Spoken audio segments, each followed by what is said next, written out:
비에 젖은 60대 후반 한국 남성이 안개 낀 저수지에서 경찰이 꺼내는 반쯤 잠긴 여행 가방을 바라보며 공포에 질려 있다. 이 여행 가방이 30년을 같이 동고동락한 아내의 비밀이 숨겨 있다니 구독과 좋아요는 다음 영상에 큰 도움이 됩니다. 그럼 이야기를 시작하겠습니다. 서울 외곽의 작은 마을, 30년 된 낡은 주택.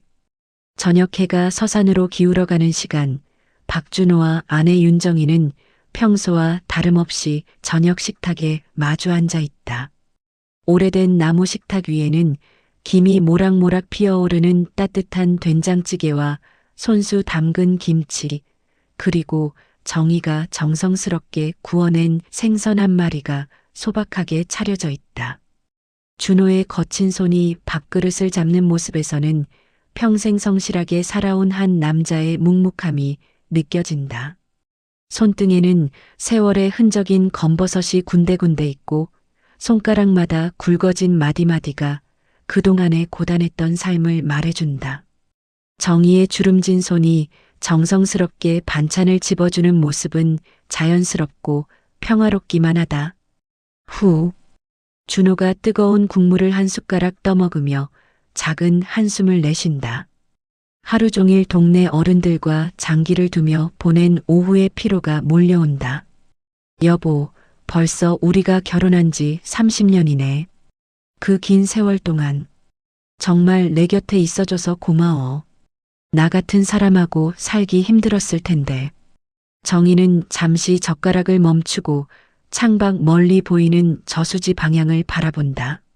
석양빛이 그녀의 얼굴을 붉게 물들이지만 그녀의 눈동자에는 알 수 없는 그림자가 스쳐 지나간다.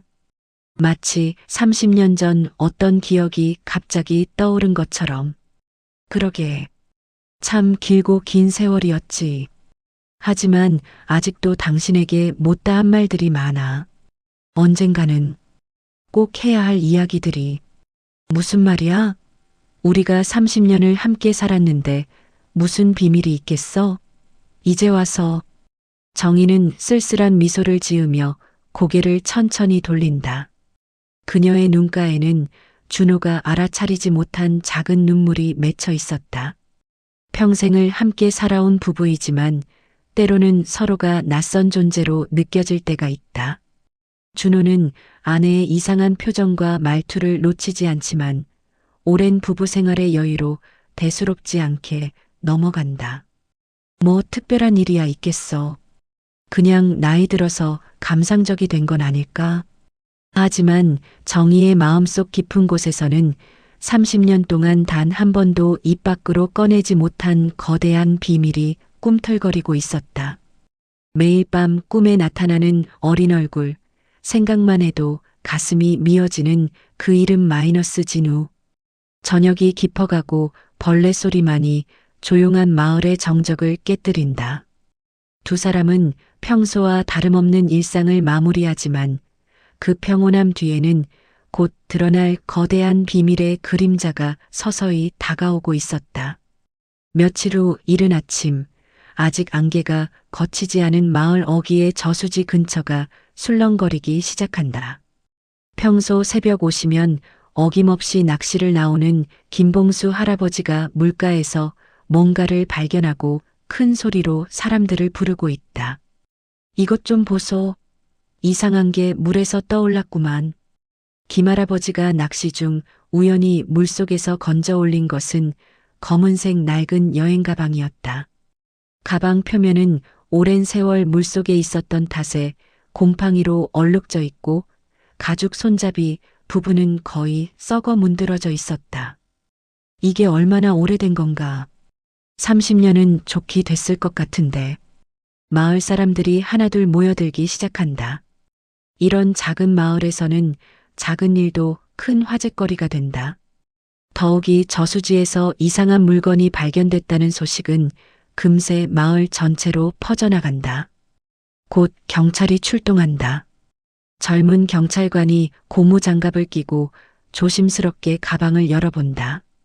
가방 안에서는 곰팡이 냄새와 함께 30년 전 스타일의 낡은 옷가지들이 나온다.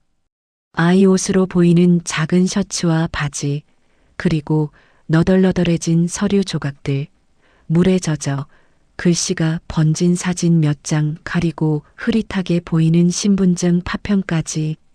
이거 꽤 오래된 것 같은데 정확한 조사가 필요하겠어요. 소식을 들은 준호는 호기심에 이끌려 저수지로 달려간다. 평생 이 마을에서 살았지만 이런 일은 처음이다. 마을 사람들과 함께 경찰의 조사를 지켜보며 이런저런 추측들을 나누고 있었다. 누가 버린 걸까요? 왜 하필 여기에? 옛날에 이런 일이 있었나? 기억 안 나는데. 그때였다. 뒤에서 누군가 다가오는 발소리에 준호가 뒤를 돌아본 순간 갑자기 아내 정희가 창백해진 얼굴로 그 자리에 서 있는 것을 발견한다. 정희의 얼굴은 핏기를 완전히 잃어 하얀 종이처럼 보였고 온몸이 미세하게 떨리고 있었다. 여보, 왜 그래? 얼굴이 완전히 하얗게 됐네. 몸이라도 아픈가? 저 가방. 혹시 뭔가 알아? 정희는 황급히 얼굴을 돌리며 떨리는 손으로 입을 막는다. 아니야. 나랑은 전혀 상관없는 일이야. 그냥 이런 일이 무서워서 그래. 집으로 돌아가자. 그런가? 근데 왜 이렇게 떨어? 정말 괜찮아? 하지만 준호의 예리한 눈은 아내의 거짓말을 감지한다. 30년을 함께 살아온 부부의 직감이었다. 정희가 뭔가 숨기고 있다는 것을, 그리고 이 낡은 가방과 어떤 연관이 있다는 것을 본능적으로 느끼게 된다. 그날 밤 정희는 잠들지 못하고 창밖을 바라보며 중얼거린다. 이럴 줄 알았어. 언젠가는 드러날 줄 알았다고. 진우야, 엄마를 용서해다오. 그날 밤은 유독 길게만 느껴진다. 준호는 침대에 누워있지만 도무지 잠이 오지 않는다.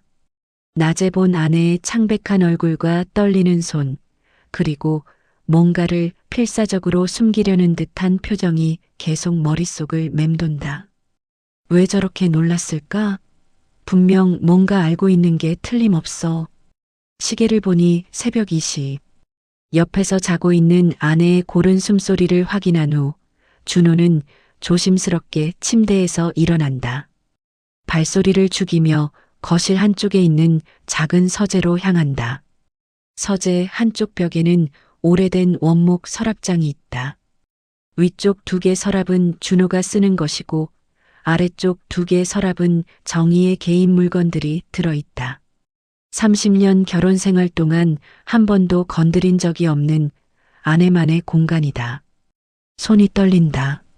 남편이라고 해도 아내의 사생활을 몰래 뒤지는 것은 옳지 않다는 생각과 반드시 뭔가를 알아내야 한다는 생각 사이에서 갈등한다.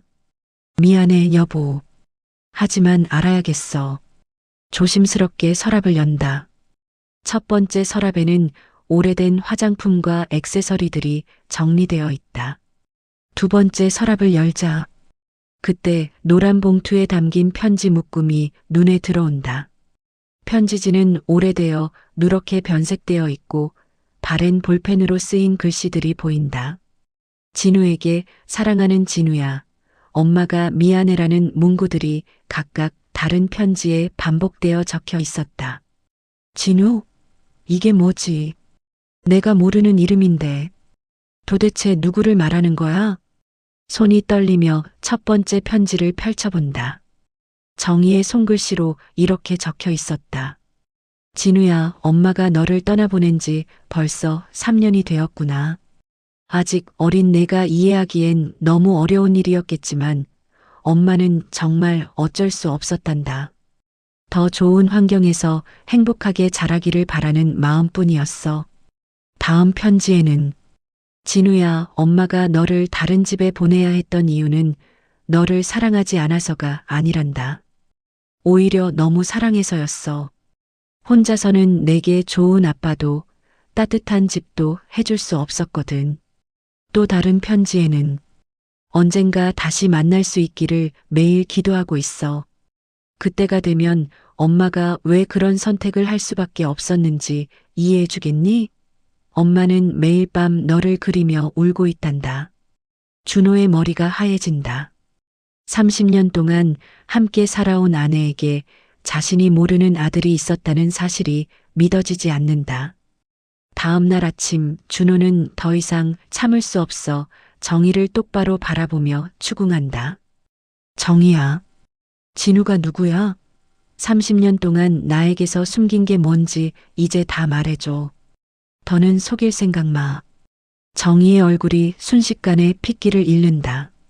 컵을 들고 있던 손이 덜덜 떨린다. 당신이 어떻게 그 이름을, 설마 내 서랍을? 그래, 봤어. 그 편지들 다 읽었다고. 이제 숨기지 말고 솔직히 말해줘. 눈물이 맺히며 당신이 그걸 알게 되면 나를 절대 용서하지 못할 거야. 우리 30년이 모두 끝날지도 몰라. 며칠 후 경찰의 추가 수사가 본격적으로 시작된다. 저수지 바닥을 더 정밀하게 조사한 결과 처음 발견된 가방 외에도 또 다른 물건이 발견된 것이다. 잠수부가 건져 올린 것은 심하게 녹슨 직사각형 모양의 금속 상자였다. 상자 표면은 30년 넘는 세월 동안 물속에 있었던 탓에 완전히 녹슬어 있었지만 내부는 비닐봉지로 밀봉되어 있어 보존 상태가 그나마 양호했다. 경찰관들이 조심스럽게 상자를 열자 그 안에서 놀라운 것들이 쏟아져 나왔다. 30년 전 사진들이 비닐에 쌓여 나온다. 사진들은 약간 바래긴 했지만 인물의 얼굴은 선명하게 알아볼 수 있었다. 첫 번째 사진에는 20대 중반으로 보이는 젊은 정희가 갓난아기를 품에 안고 활짝 웃고 있는 모습이 담겨 있었다. 두 번째 사진에는 서너 살 정도로 보이는 귀여운 소년이 정희와 함께 놀이터에서 그네를 타고 있는 모습이다. 그 외에도 병원에서 발급한 출생신고서, 예방접종 기록, 그리고 박진우라는 이름이 적힌 각종 서류들이 들어 있었다. 이 아이가 혹시 부인의 아들입니까? 여기 출생신고서를 보면 어머니 이름이 윤정희로 되어 있고 생년월일도 부인과 일치하는데요. 준호는 마치 하늘이 무너지는 듯한 충격을 받는다. 사진 속 젊은 정희의 모습은 분명히 자신의 아내가 맞다. 하지만 품에 안고 있는 아기, 함께 웃고 있는 그 소녀는 자신이 전혀 모르는 아이다. 아들, 뭐라고 하시는 겁니까? 우리에게 그런 아들이 있다고요? 이게 무슨... 준호의 목소리가 점점 커진다. 30년 동안 한 번도 들어본 적 없는 이름, 한 번도 본 적 없는 아이의 사진들, 그리고 무엇보다 아내가 젊은 시절부터 이 모든 것을 숨겨왔다는 사실이 믿기지 않는다. 정희는 더 이상 버틸 수 없다는 듯 그 자리에서 무릎을 꿇고 오열하기 시작한다. 맞아. 맞아. 나에게는 당신 몰래 낳은 아들이 있었어. 하지만 그 아이는 이 저수지에서 사라져버렸어.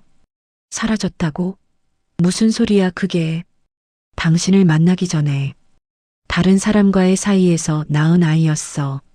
하지만 혼자서는 키울 수 없어서 저수지 근처 친척 집에 맡겼는데 몇 년 뒤에 가보니 그 아이가 흔적도 없이 사라져 있었다고. 주변 마을 사람들도 이 충격적인 고백에 웅성거리기 시작한다. 평생 모범적인 부부로 알려진 준호와 정희에게 이런 비밀이 있었다니. 목이 메어가며 나는 그 아이가 죽었다고 생각했어.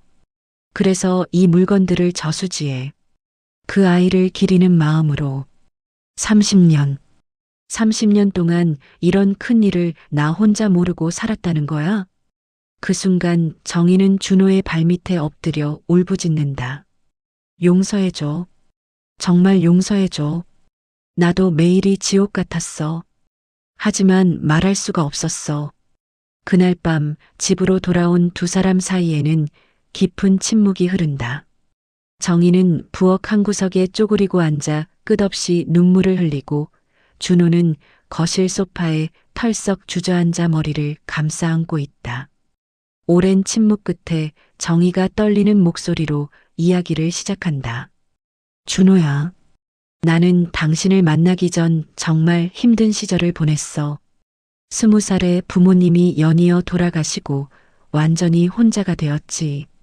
그때는 정말 세상에 나 혼자 남겨진 것 같았어. 준호는 여전히 고개를 들지 않은 채 듣고 있다. 그때 만난 사람이 있었어. 나보다 3살 위의 남자였는데 부모를 잃고 절망에 빠진 나에게 정말 따뜻하게 해줬지. 나는 그 사람이 내 인생의 구원자라고 생각했어. 정희의 목소리가 점점 작아진다. 그 사람과의 사이에서 진우가 태어났어. 하지만 아이가 생겼다는 걸 알자마자 그 남자는 완전히 달라졌지. 책임질 수 없다며, 자기는 아직 결혼할 생각이 없다며, 결국 나를 버리고 다른 지역으로 떠나버렸어. 준호는 주먹을 꽉 쥔 채 분노와 배신감에 몸을 떤다. 아내를 버린 그 남자에 대한 분노와 동시에 30년 동안 이 모든 걸 숨긴 아내에 대한 배신감이 복잡하게 얽혀 있다. 22살의 나는 가난하고 무지했어. 혼자서 아이를 키운다는 게 얼마나 어려운 일인지도 몰랐고, 더구나 그 시절에는 미혼모에 대한 사회의 시선이 지금보다 훨씬 차가웠거든. 그래서 어떻게 한 거야? 몇 달 동안은 혼자 키우려고 무던히 애를 썼어. 낮에는 일하고 밤에는 아이를 돌보고. 하지만 도저히 안 되겠더라고. 아이가 자꾸 아프고 돈도 없고 갈 곳도 없고. 정희는 잠시 말을 멈추고 눈물을 닦는다. 그때 여기서 멀지 않은 곳에 사는 먼 친척이 아이를 맡아주겠다고 했어. 그 집에는 자식이 없었거든. 나는 그게 진우에게도 나에게도 최선이라고 생각했어. 그런데 왜 저수지에서 이런 물건들이? 몇 년 뒤에 진우가 보고 싶어서 그 집에 갔어. 그런데 그 집 사람들이 말하기를 아이가 어느 날 갑자기 사라졌다는 거야.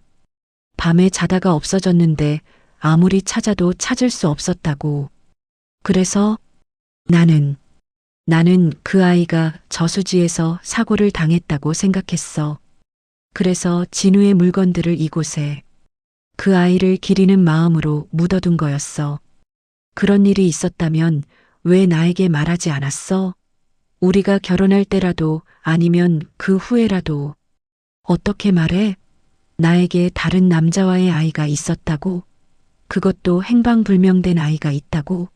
당신이 나를 받아들일 수 있었을 거라고 생각해? 나는 그 죄책감과 그리움 때문에 평생을 벌받듯 살았어. 매일 밤 진우 꿈을 꾸면서 그 아이에게 미안하다고 사랑한다고 말하면서. 그런데 당신에게는 말할 용기가 없었어. 준호는 더 이상 듣고 있을 수 없어 자리에서 벌떡 일어난다. 30년 동안 내가 뭘 한 거야? 나는 당신의 남편이 아니었던 거야? 그냥 모르는 사람이었던 거야? 그 후 며칠 동안 집안의 분위기는 얼음장처럼 차갑게 얼어붙는다. 준호는 아내와 같은 공간에 있는 것조차 견디기 힘들어한다. 30년 동안 쌓아온 신뢰와 사랑이 하루아침에 산산조각 난 기분이다. 아침 식사 시간.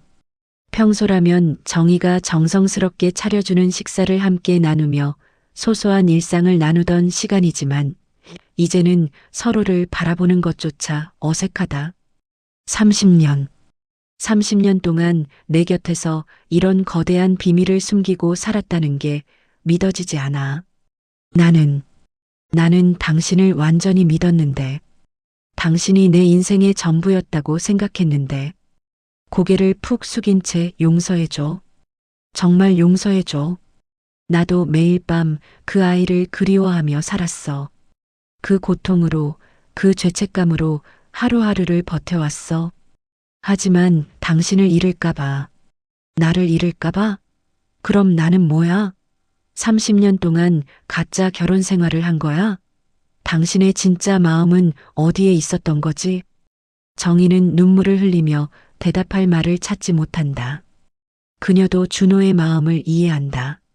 하지만 동시에 자신이 얼마나 고통스러웠는지도 알아주었으면 하는 마음이 있다. 가짜가 아니었어. 당신에 대한 내 사랑은 진짜였어. 하지만 진우에 대한 그리움도 진짜였고 나는 그 두 감정 사이에서 평생을 살았어. 이제 와서 무슨 소리야. 나에게는 선택권도 주지 않았으면서. 준호는 더 이상 집에 있을 수 없어 밖으로 나간다. 발걸음은 자연스럽게 저수지 방향으로 향한다. 30년 전 아내의 비밀이 묻혀 있던 그곳으로.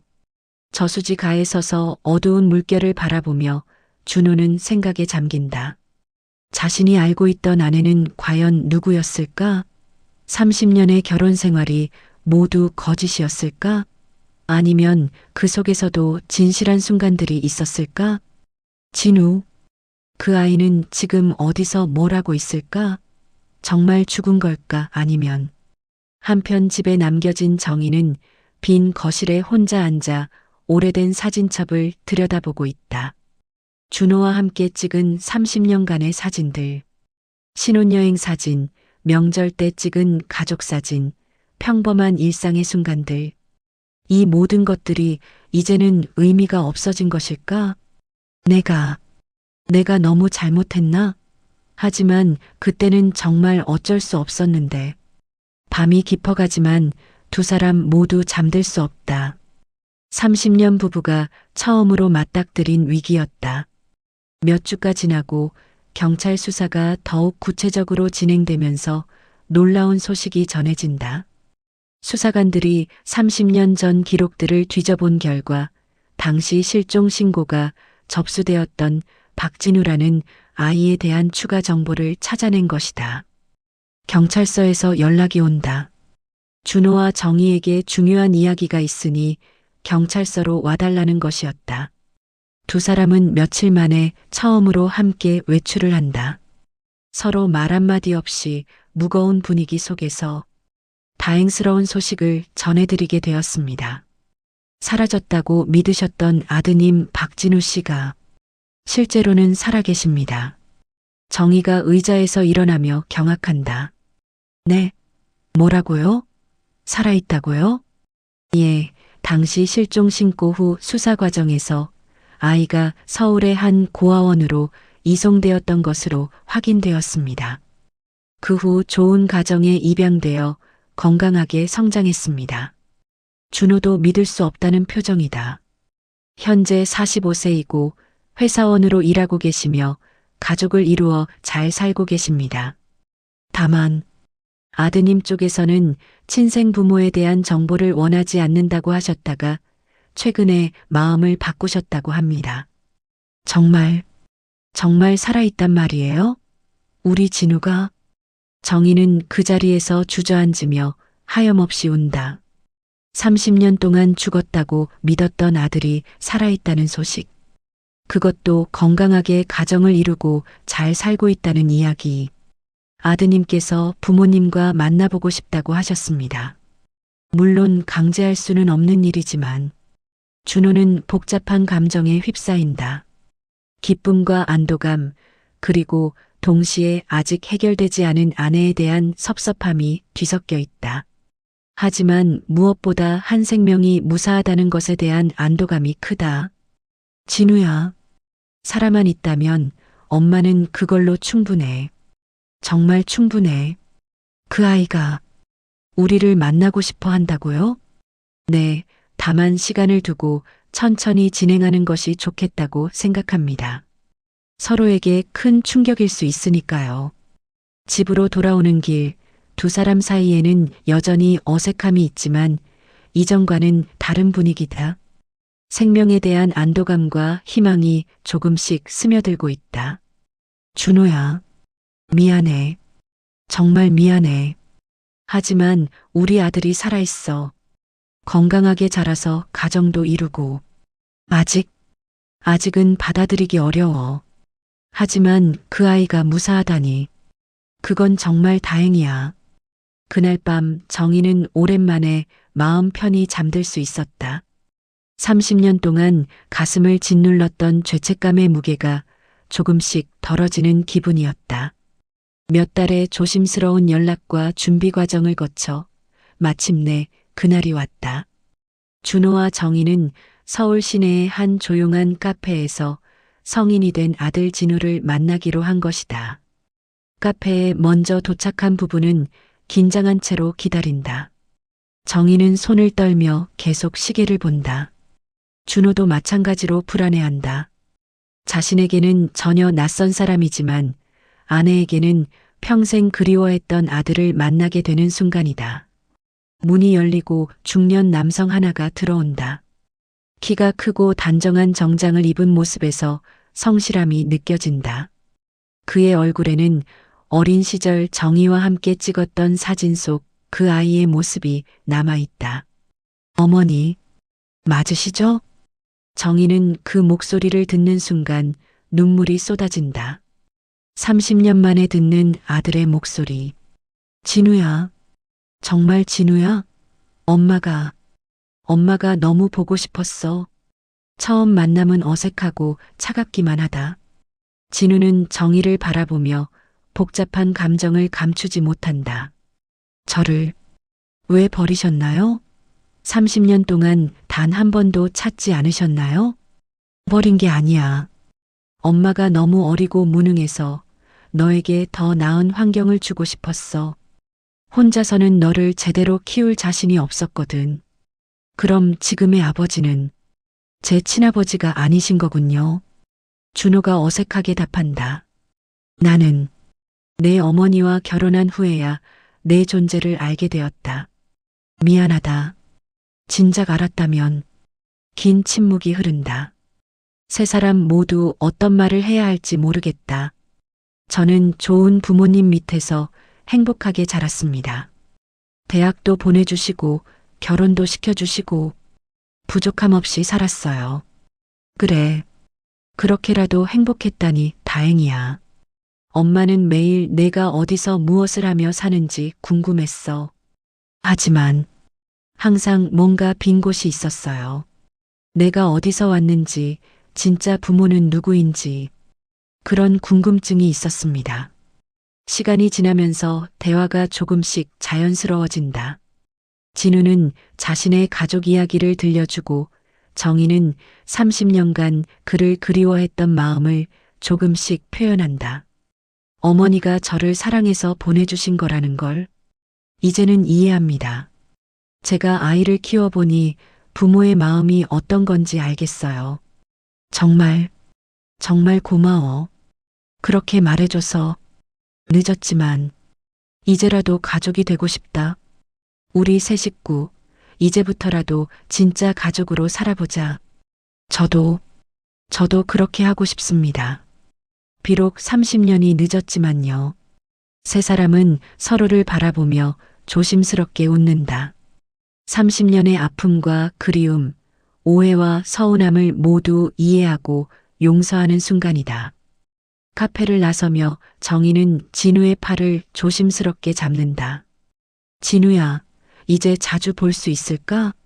네, 어머니. 저도 제 아이들에게 할머니, 할아버지를 소개해주고 싶어요. 준호와 정희는 서로를 바라본다. 30년의 거짓과 아픔을 넘어 새로운 시작을 다짐하는 눈빛이다. 여보, 우리 다시 시작하자. 이제는 숨길 것도 없고 진우도 찾았으니. 고마워. 정말 고마워. 용서해줘서. 늦가을 석양이 도시 위로 따뜻하게 내려앉는다. 세 사람은 함께 걸으며 새로운 가족의 첫걸음을 내딛는다. 때로는 숨겨진 진실이 가족을 더욱 단단하게 만들기도 합니다. 늦었다고 생각할 때가 가장 빠른 때라는 말처럼 이들의 진짜 가족 이야기는 이제부터 시작됩니다. 30년의 기다림 끝에 다시 만난 가족, 그들에게는 앞으로 만들어갈 새로운 추억들이 기다리고 있습니다.